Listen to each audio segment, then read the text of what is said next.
Okay, everyone. We are going to be talking about the first part of three about the French Revolution. Now, the French Revolution is going to be taught in three parts. And this first part is going to be about how exactly it got started.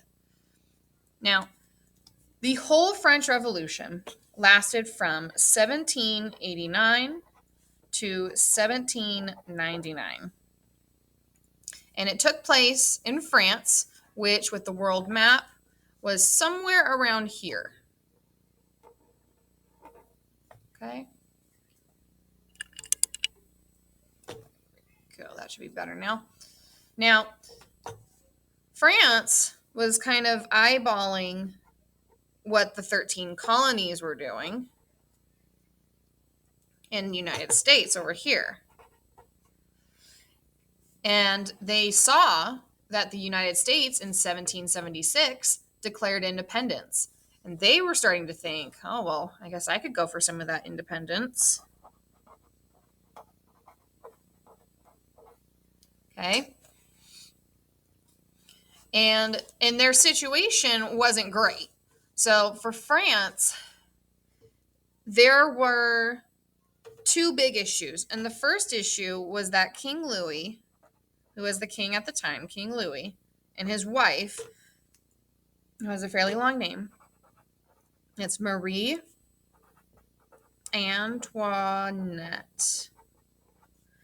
They were partying away while the majority of the people in France were very poor and very hungry. So the majority of people in France were very poor and hungry. So these guys over here were partying it up, having a fun time, while everyone else was starving and hungry. Well, the other problem was that King Louis, they were in serious debt because of the fact that they helped the Americans get independence. That P a little longer. There you go. They helped the Americans get independence from England. And the king needed to find a way to get money.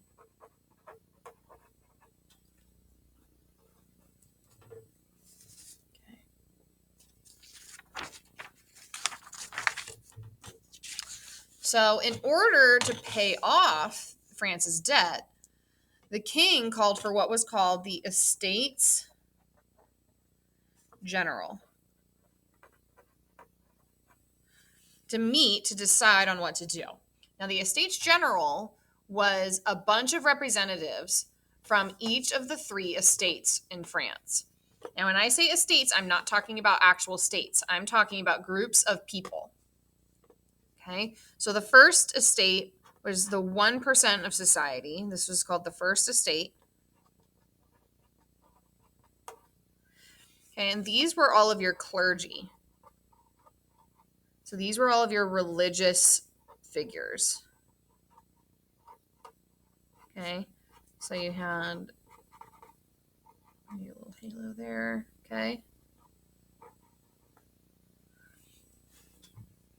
So the first estate made up of the clergy. The second estate, see, I did it. The second estate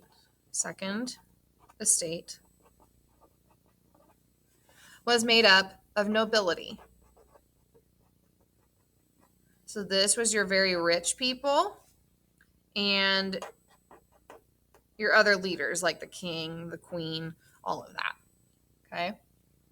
Now, you have 1% that's clergy, 2% nobility.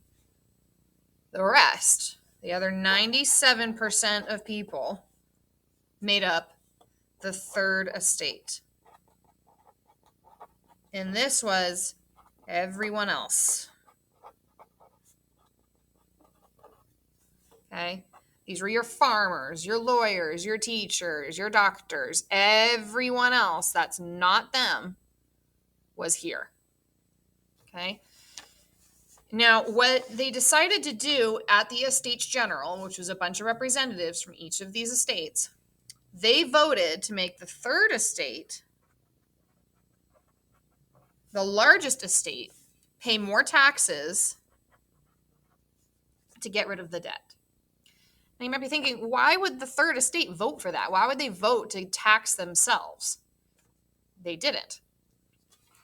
Because voting in the estates was a little weird and not very fair.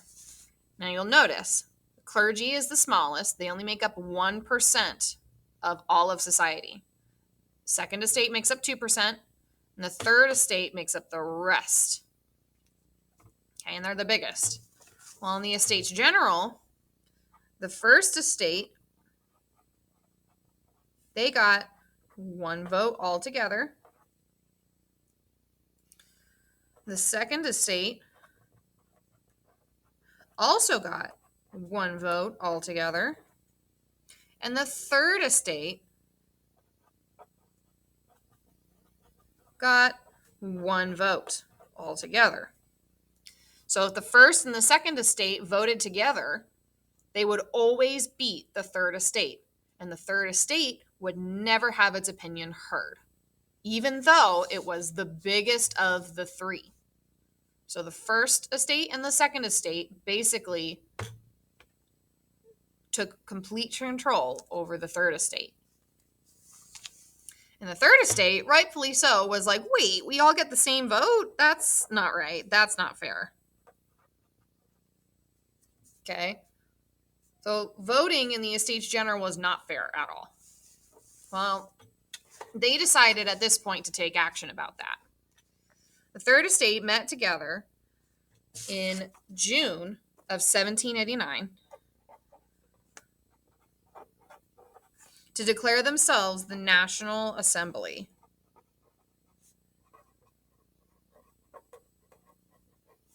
Which was a new governing body for France.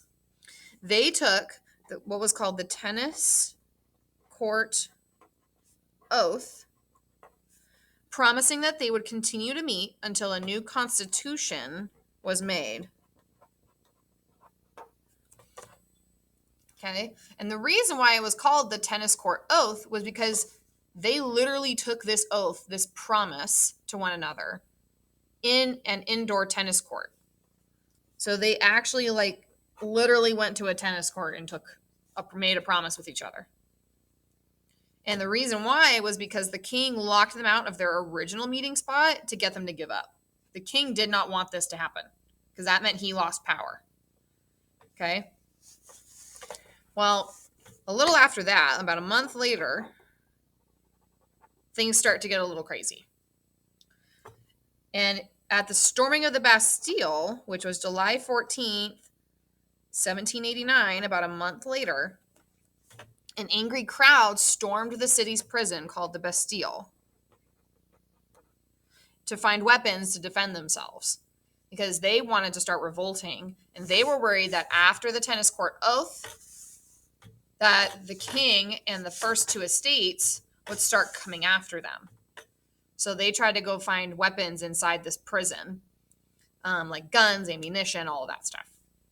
Well, they couldn't find anything, but they were already there. So they decided to make a day of it by completely destroying the place and taking the head of the main guard, putting it on a spike, so like a spear, and parading it around the city. Okay? So think really bloody Macy's Day Parade. So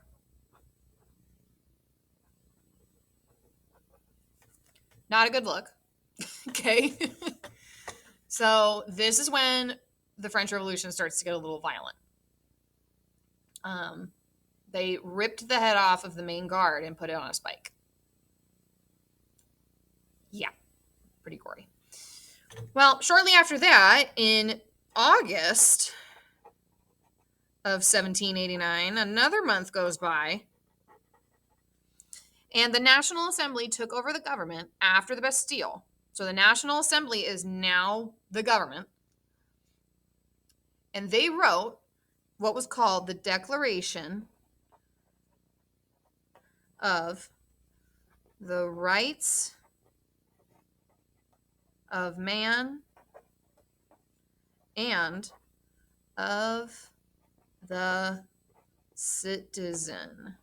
Yes, it was a very long name. For some reason, they wanted to be really extra. And they said in the Declaration of the Rights of Man, we're giving rights to all individuals, such as liberty, property, security, and resistance to oppression, which kind of sounds like something else we already learned about from the USA, right? With the Declaration of Independence. So this is where I'm going to leave you, because right after this, everything just starts to go downhill. You see this, the whole heads being on spikes thing? Yeah, that just gets worse. Heads are chopped off constantly. There's lots of blood, lots of problems. A guillotine is brought in, and a lot of people start dying. So this should get very interesting for people. It's very sad, but it's also very interesting because people just go nuts. And this is all in an effort to get people rights. So very strange. This is where I leave you. I will see you when I see you. Make sure you color all of this. If you need to rewind it, do it. And I will talk to you later. Bye-bye.